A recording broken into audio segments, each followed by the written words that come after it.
Okay, in this lecture we're going to talk about constraints and what constraints actually are and how they can be useful.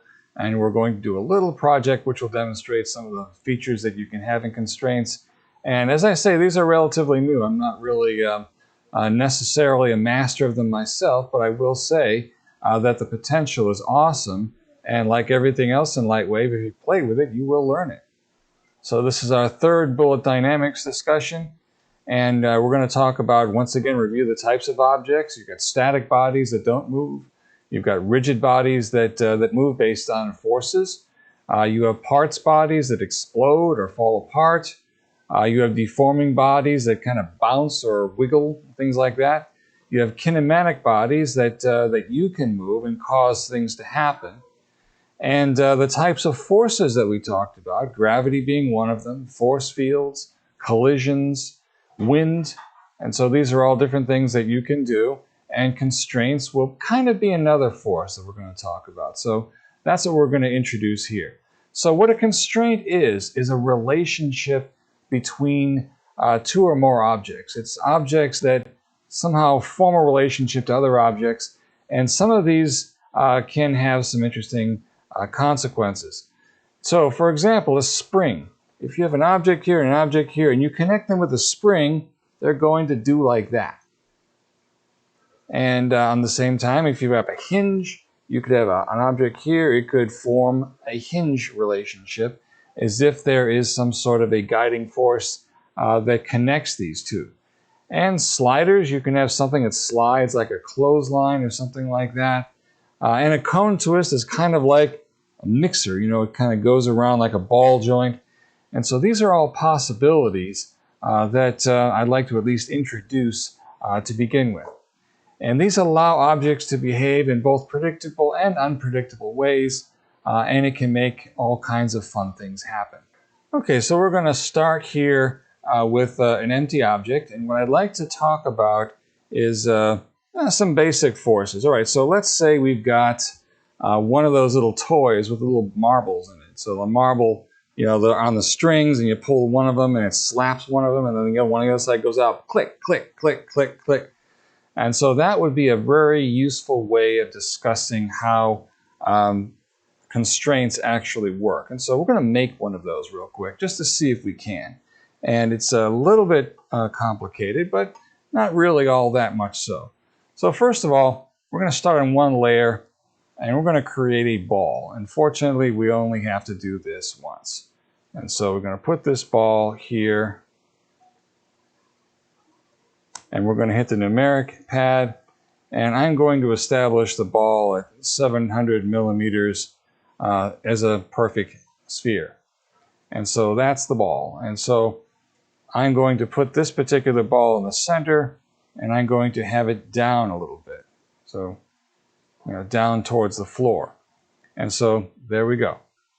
And so then I'm going to go into polygon mode, and I'm going to select the ball, and I'm going to copy it. Then I'm going to go into another layer, and I'm going to put this ball in the background, and I'm going to paste it. And then I'm just going to move it a little bit. I'm just going to move it so that it is right next to the other ball. So there's a little bit of space between them, but not much. Then I'm going to go to another layer. I'm going to put the last one in the background. And if I paste again, you'll see that it shows up on the other side of that one. And I'll just move that like that. So there's 3 so far. And so then if I go here and put that one in the background, and I'll paste that first ball again. So now we've got 4 balls. And I'm going to do just one more. So I'm going to make another layer and edit paste. And so we have 5 balls in a row.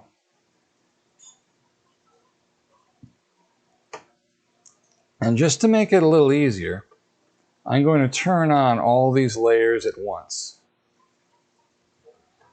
And I'm going to move all 5 of the balls so that the center one is roughly in the center of where we are. And so we're going to create something for the balls to be attached to. And so on the next layer, I'm going to put the first ball up, and I'm just going to create a box. right above the ball. Just like that. And the box doesn't really have to be perfect, but we'll make it as good as possible. I'm going to center that over there, and I'm going to move it up a little bit. So that's where our box is. And so I'm going to select the box, copy it, then I'm going to go to the next layer, and I'm going to call up the second layer with the second ball. I'll go to the next layer here, call up the second layer with the second ball in the background, and I'm going to paste that box, and I'm just going to move it so that it is directly over where the ball is. Then I'm going to go here to the next layer, go to the third one in, and paste again, and move that over there. And I'm going to go to another layer, and then the fourth one in. And so that box is over the ball. And finally, fifth one in. And now we have boxes over balls. And so if we look at each of these layers, if we turn them all on, I hold down the Shift key, you'll see we have something like that. And so I'm just going to make one more layer, and I'm going to put that on the next tier. And so I'm going to create this, and I'm going to go back here, and I'm going to put these in the background. And really, I'm only interested in those first two balls. And so I've got one new layer, and all I'm going to do is to create a box right over here. So I'm going to make it a thin box, and it's going to have a very simple purpose. This box is going to be kind of like a scoop. So if I turn that off, I'm going to go to point mode, and I'm going to grab that point, and I'm just going to move it a little bit. So I'm going to make this thing a little sharper.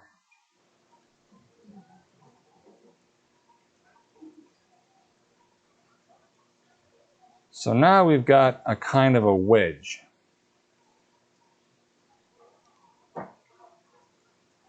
And if we want to make it a little better, we can just move it over like that. And so that is a wedge.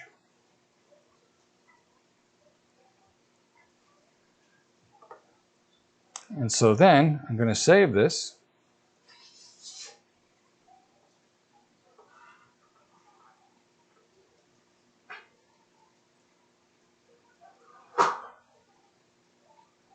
I'm going to call this clicker. And then if I load clicker, I will see I get this. And so we're going to leave this out in space. We're not really going to do much more than the physics of it. But we're going to make that relationship work. And so the first thing we're going to do is we're going to create this. Each one of these things up here is going to be a static body.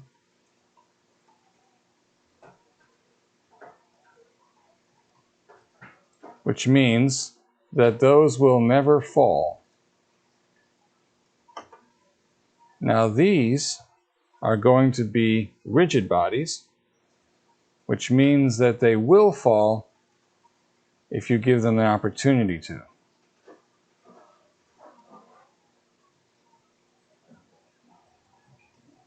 And this last piece down here is going to be a kinematic body, because we're going to want to move that.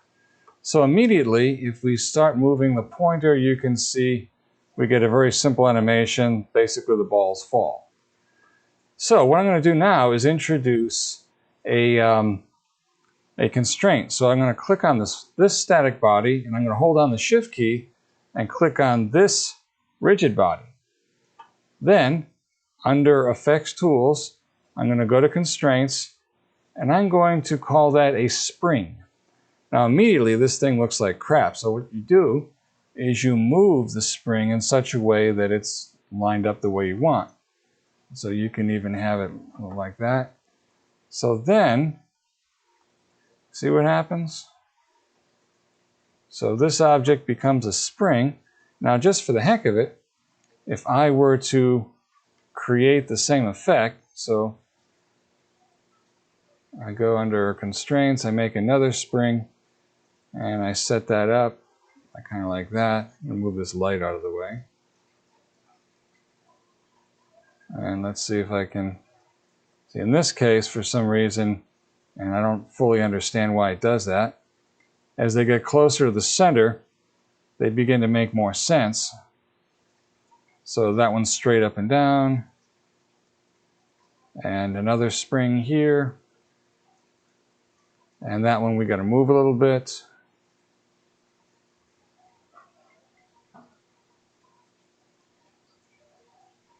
And one more. And we'll move that one like so. And that one, we can move up a little. Let's see what happens when we let these things go. See how that works? For some reason, that one right by the ledge is a little funny. But this gives you an idea of what you could do. Now, what I'm going to do next is I'm going to go to Item Properties. And there we have all of our springs. And first of all, if we're talking about springs, if I were to give that spring more stiffness, linear stiffness and linear damping, let's say I give it 100% linear damping. So that one spring is now going to be a lot stiffer than the other one. So the other ones bounce like crazy. So I could go here and just give them all 100% linear damping.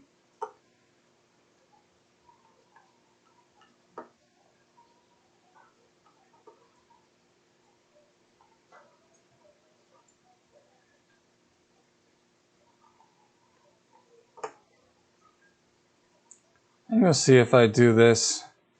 Now the springs are much stronger. And so if I were to then give that some more room to play, say 500 frames, see after a certain point they settle. Now that's what I'm interested in. So if I wanted to then go here to my kinematic object, and I'm going to simply create a keyframe there. So keyframe 68, it does that. Now I'm going to go over here a little bit, and I'm going to pull that ball aside.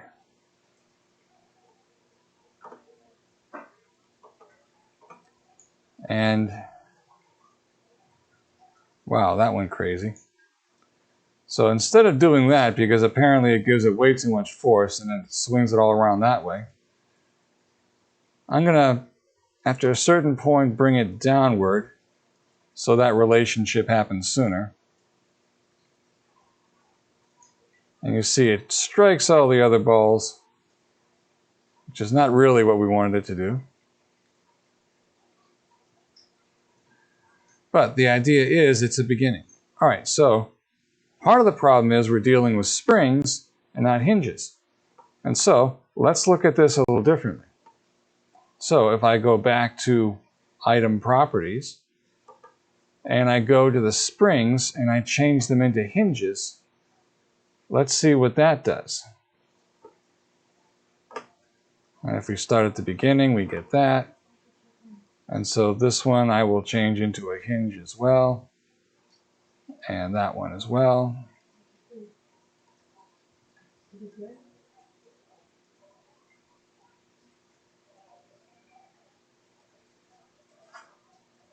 And let's see what that would do.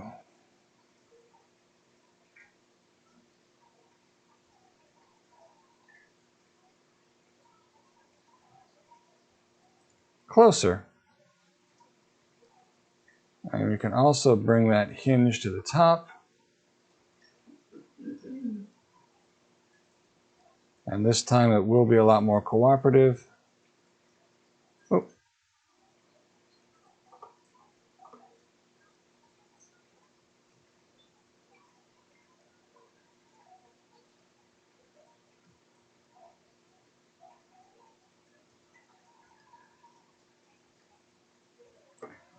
And let's see what that does now.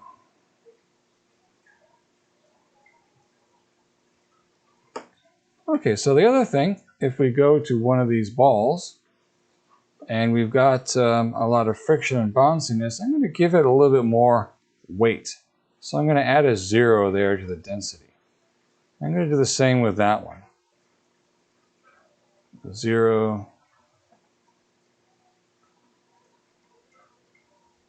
So the balls are going to be heavier.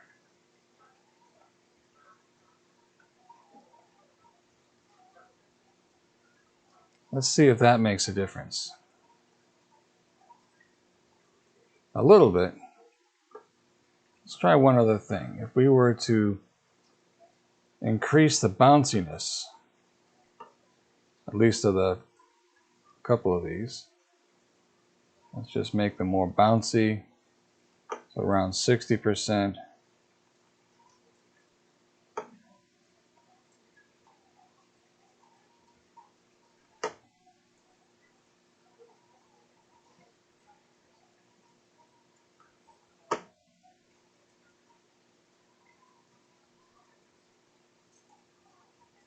So we're getting something here. Not exactly the classic pattern that we wanted, but you can see that we're making progress.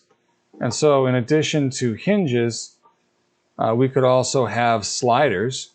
And that wouldn't normally work for this, but let's try it anyway. So if I bring this, instead of a hinge in this case, if I make that a slider, then you see when you strike this thing, it just goes off like a clothesline. And maybe that's good. And lastly, if we go to item properties, instead of a slider, if I choose a cone twist, I'm not exactly sure if that would make an obvious difference, but this will give, I believe, the effect of a more three-dimensional motion. But in any case, you have the ability to do all kinds of crazy things with this. Okay, so why am I showing you this? Because I want you to be aware that it exists. And I want you to be able to use it if you have an idea for part of your animation that would make this useful. A pinball machine or something. You could have something hit something with spring wound if you want to. You can create something. So get some ideas. See what you can do.